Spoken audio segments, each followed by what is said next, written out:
ராம்கே எப்படி பார்க்குறீங்க? இதில் வந்து இப்போ ஆல்டுகெதர் திமுக எதிர்ப்பு வாக்குகள் மொத்தமாக ஒருத்தருக்கு வரணும்னா நாம் தமிழர் தான் இப்போ களத்தில் இருக்காங்க அப்படின்னா, திமுக எதிர்ப்பு வாக்குகளை மொத்தமாக நாம் தமிழர் பெற்றிருக்கிறதாங்கிற ஒரு கேள்வியும், அல்லது நோட்டா அதிகமாக வரணும், ஒருவேளை அதிமுகவோ பாஜக கூட்டணியோ வேறு கட்சிகளோ நாம் தமிழருக்கு வாக்களிக்க விரும்பல, நாங்கள் எதிர்த்து வாக்களிக்கிறோம் அப்படின்னா அது வரணும்.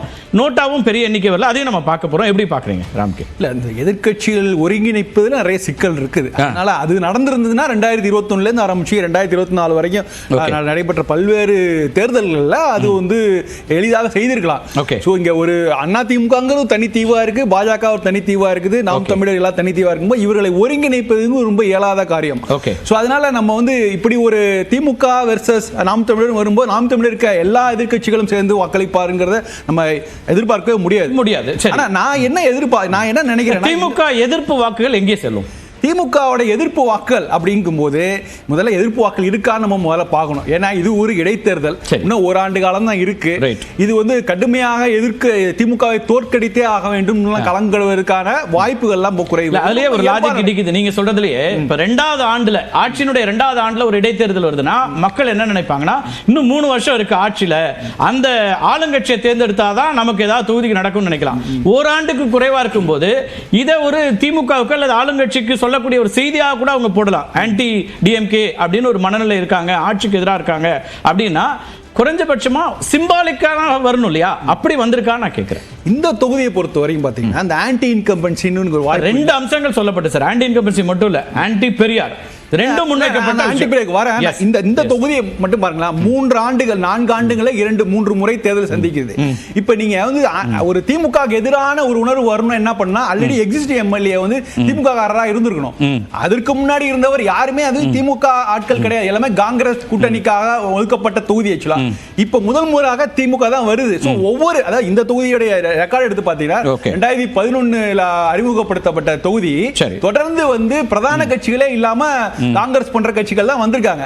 சோ அதனால வந்து இப்ப நீங்க தொகுதி மக்கள் வந்து ஒவ்வொரு முறையும் வேட்பாளர் நிறுத்தும் போது இவர் ஏதாவது செய்திருவார் அப்படிங்கிற ஒரு எதிர்பார்ப்புல வாக்களிக்க, இவர் வெற்றி பெறவே கூடாது அப்படிங்கிற மனநிலையில வாழ்க்கை கிடையாது. சோ மோரோவர் இந்த இடைத்தேர்தல் ஓராண்டு காலம் இருக்கும்போது இவர் வந்துடக்கூடாது அப்படின்னு யாரும் வாக்களிக்க மாட்டாங்க.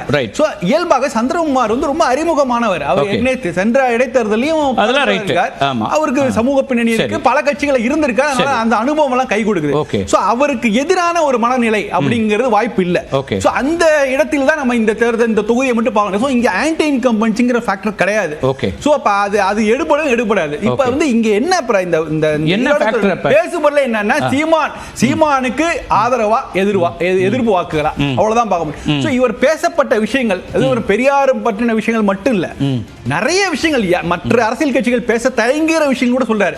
100 நாள் வேலை வாய்ப்பு திட்டத்தை மிகப்பெரிய விமர்சனத்தை ஏற்படுத்துறாரு.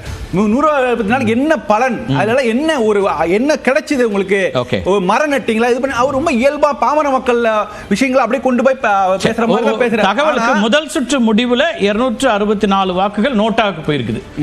வழக்கமா இருக்கக்கூடியதாகத்தான் இருக்கும்னு நினைக்கிறேன். முதல் சுற்றுல இது வந்து 3 சுற்றுல இல்ல, நோட்டாவை பொறுத்த வரைக்கும் முதல் சுற்றுல 264 வாக்குகள். சரி, இப்ப சொல்லுங்க, நீங்க தொடர்ந்து.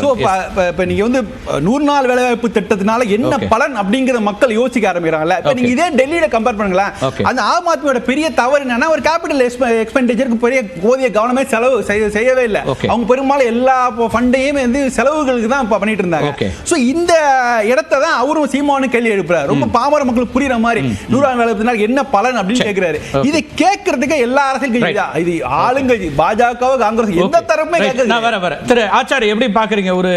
ஒரு நல்ல வாய்ப்பை பாஜக, தமிழ்நாடு பாஜக இழந்திருக்கிறதா? ஒரு தேர்தலுக்கு முன்னாடி நீங்க ஒரு கூட்டணி ஆட்சி அமைக்க போறோம், 2026 எங்களுக்கானது, திமுக ஆட்சியை வீழ்த்த போறோம்னு சொல்லக்கூடிய ஒரு தேசிய கட்சி இன்னைக்கு டெல்லியில அங்க இருக்கக்கூடிய ஒரு அரசாங்கத்தையும் மாற்ற முடியுது அப்படிங்கும் போது ஒரு நல்ல வாய்ப்பை பாஜக இழந்திருக்குதா ஈரோடு கிழக்குல?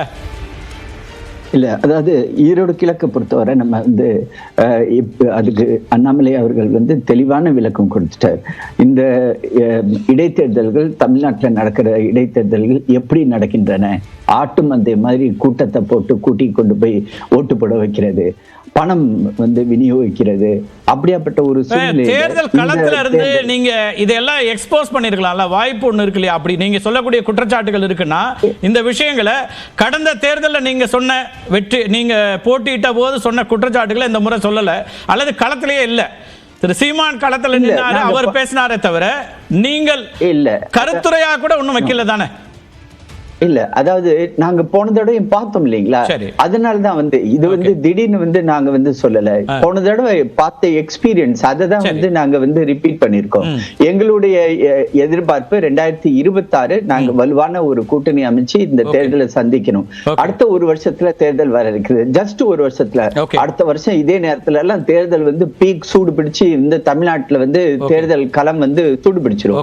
அப்படியாப்பட்ட சமயத்துல இந்த ஒரு தேர்தல் வந்து இன்ஃபேக்ட் வந்து ஒரு தேவையற்ற ஒரு தேர்தல் தான். பட் அன்பார்ச்சுனேட்லி அது வந்து இந்த தேர்தலை பொறுத்தவரை, அதுவும் குறிப்பாக இந்த ஈரோடு கிழக்கு வந்து ஒரு துரதிருஷ்டவசமான ஒரு சீட்டா தான் நாம் பார்க்கிறோம்.